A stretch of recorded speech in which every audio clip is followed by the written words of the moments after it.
Tianao raiky lehilahy eto an-tany, tsy karanao no ampitomany. Izanakao sarobidy, nilaozanao nandositra didy. Ny vehivavy ko marobe, zany natonganao handeha. Natakalonao adalana, ny zanakao tavelantana. Tianao raiky lehilahy eto an-tany, tsy karanao no ampitomany. Ny zanakao sarobidy, nilaozanao nandositra didy. Ny vehivavy ko marobe, zany natonganao handeha. Natakalonao adalana, ny zanakao tavelantana. Nadia fiasa ny kilalao, ny zanakao aza tao kilabao. Na dia misy ny vehivavy tinao, ny zanakao azarina. Marine la vie sans manolo jiaby, lela mijoro amin'ny fiainana, sy mamana rizazy.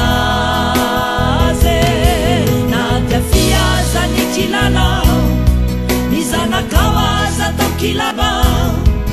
Na dia misy ny vehivavy tinao, ny zanakao azarina. Marine la vie sans manolo jiaby, lela mijoro amin'ny fiainana, tsy mba manarizanake.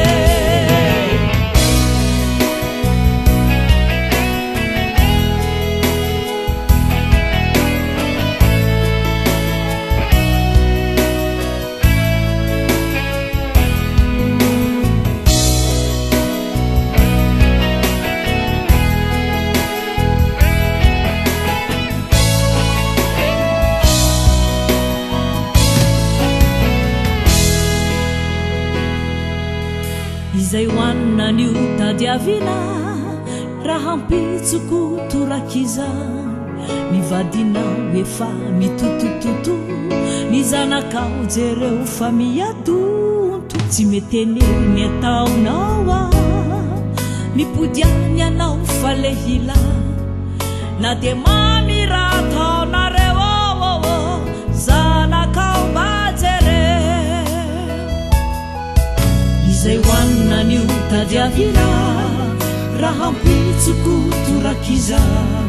Mivadinao efa mitotototo, ny zanakao jereo fa miadonto. Tsy meteneny ataonao mipodiany anao fa lehila.